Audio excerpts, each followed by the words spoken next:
नमस्कार दोस्तों, मैं हूं कुमार राकेश और आज मैं आपको इस वीडियो में ऐसे 5 नुस्खे बताने वाला हूं। यदि आपके बाल गिरते हैं तो आपके बाल बिल्कुल गिरना कम हो जाएंगे। यदि आपके बालों का गिरना रेगुलरली ज़्यादा हो रहा है, यदि आपके 2 से 3 बाल गिरते हैं तो ठीक है, लेकिन इससे ज़्यादा यदि आपके बाल गिर रहे हैं तो आपको इसका उपाय लेना बहुत ज़रूरी है। आज मैं आपको इस वीडियो में ऐसे 5 उपाय बताऊंगा जिसको यदि आप घर पे दोहराते हैं या अपने जीवन में अप्लाई करते हैं तो आपके बाल बिल्कुल गिरना कम हो जाएंगे। तो चलिए मैं बताता हूँ ये 5 उपाय कौन कौन से हैं। उपाय नंबर 1, सबसे पहले आप रीठे को गर्म पानी में भिगो लें और गर्म पानी को के अंदर उबाल लें। इसको उबालने के बाद में यदि आप अपने बालों में इसकी मसाज करते हैं तो आपके बालों का गिरना कम हो जाता है।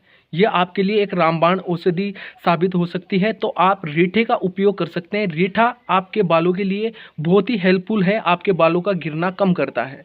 यदि आप रीठे को गर्म पानी में यूज करेंगे तो आपके बालों का गिरना कम हो जाएगा। इसके एक बात ज़रूर याद रखिएगा, रीठे को सिर्फ आपको 1 या 2 घंटे तक ही लगाना है। उसके बाद में आपको बालों में शैम्पू करना बहुत ज़रूरी है, क्योंकि रीठे के अंदर छोटे छोटे कण पाए जाते हैं। इससे क्या होता है कि जब हम बालों को धोते हैं तो वो कण निकलते नहीं हैं। यदि हम बालों को शैम्पू से धो लेते हैं तो वो कण निकल जाते हैं। वो कण क्या होते हैं कि आपके बालों का झड़ना अधिक कर देते हैं। तो आपको रीठा लगाने के बाद में बालों को शैम्पू करना बहुत ज़रूरी है। उपाय नंबर 2, यदि हम अपने उंगलियों के अग्रभाग को घिसते हैं तो इससे भी हमारे बालों का गिरना कम होता है। तो आप ये उपाय भी करके देख सकते हैं। इससे क्या होता है कि हमारा ब्लड सर्कुलेशन, जो मस्तिष्क का जो ब्लड सर्कुलेशन रुक जाता है, वो कहीं ना कहीं चालू होता है और उससे क्या होता है कि हमारे बालों का गिरना कम हो जाता है। और इससे एक और फ़ायदा है, हमारे शरीर भी स्वस्थ रहता है। तो आप उंगलियों के अग्रभाग को घिसना शुरू कर सकते हैं, इससे भी आपके बाल गिरना कम होते हैं। उपाय नंबर 3, यदि आप प्याज को काटकर अपने बालों में घिसते हैं तो इससे भी आपके बाल गिरना कम होते हैं।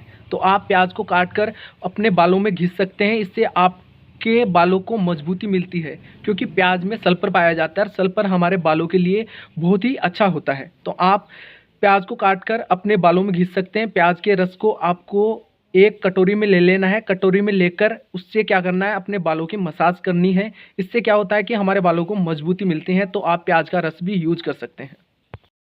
उपाय नंबर 4, यदि आप शीर्षासन योग अभ्यास करते हैं या उसका प्रैक्टिस अपने घर पे करते हैं तो आपके बालों का गिरना उससे भी कम होता है। इससे क्या होता है कि जब हम शीर्षासन योग अभ्यास के अंदर सिर के बल खड़े होते हैं तो इससे हमारा जो मस्तिष्क का ब्लड सर्कुलेशन है वो चालू होता है, इससे हमारे बाल गिरना कम होते हैं। तो आप शीर्षासन योग अभ्यास का भी प्रयास कर सकते हैं अपने घर पर।